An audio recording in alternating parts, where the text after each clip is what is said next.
Садыр Жапаров аксы окуясында курман болгондорду эскерди. Туризмди өнүктүрүүнү колдоо фонду ички туризмди өнүктүрүүгө багытталган демилгелерди ишке ашырат. Кар көчкүдөн улам долон ашуусу убактылуу жабылды. Саламатсыздарбы, эфирде Айтмакчы программасы, биз менен бирге болуңуздар.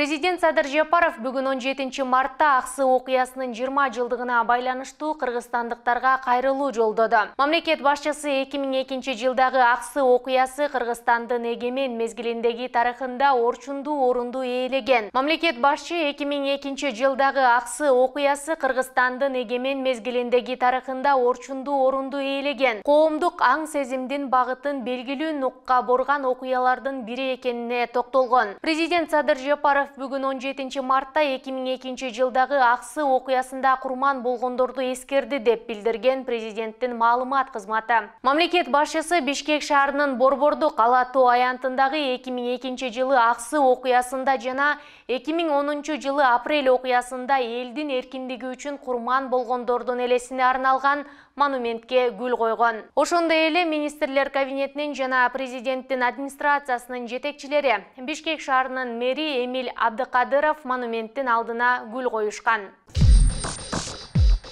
Кыргыз Республикасында туризмди өнүктүрүүнү колдоо фонду ачык акционердик коомун түзүү жөнүндө чечимге министрлер кабинетинин төрагасы Акылбек Жапаров кол койгон. Ал ички туризм тармагын өнүктүрүүгө багытталган демилгелерди ишке ашыруу менен алектенет.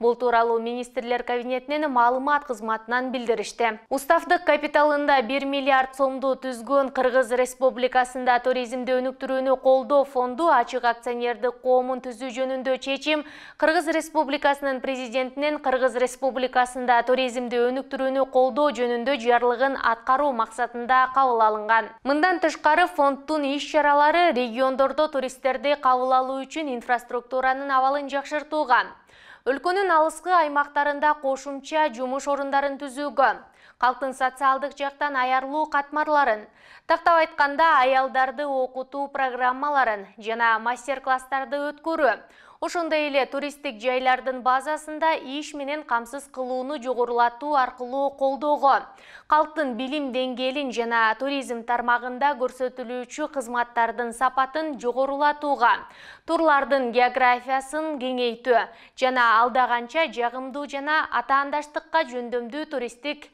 продукцияны түзүүгө, өлкөгө келген туристтердин санынын сапаттык жактан көбөйтүүгө жана ошондой эле эл аралык аренада Кыргыз Республикасынын аброюн көтөрүүгө өбөлгө түзөт. Бүгүн 17 мартта Бишкек Торугар Туна жолунун 296-297 чакырымынын ортосунда көчкү түшүп, жол толугу менен жабылды. Көчкүнүн көлөмү такталууда. Бул тууралуу Нарын облустук ички иштер башкармалыгы билдирди. Учурда жол кыймылын көзөмөлдөө бөлүмүнүн кызматкерлери постторду уюштуруп, кырдаалды көзөмөлгө алып жатат. Көчкүнү Нарын облустук жол тейлөө мекемесинин 2 техникасы менен 8 жумушчусу тазалоодо. Бул тилкеге убактылуу чектөө киргизилди. Ушул жана башка жаңылыктарды биздин сайтыбыздан кененирээк окуй аласыздар.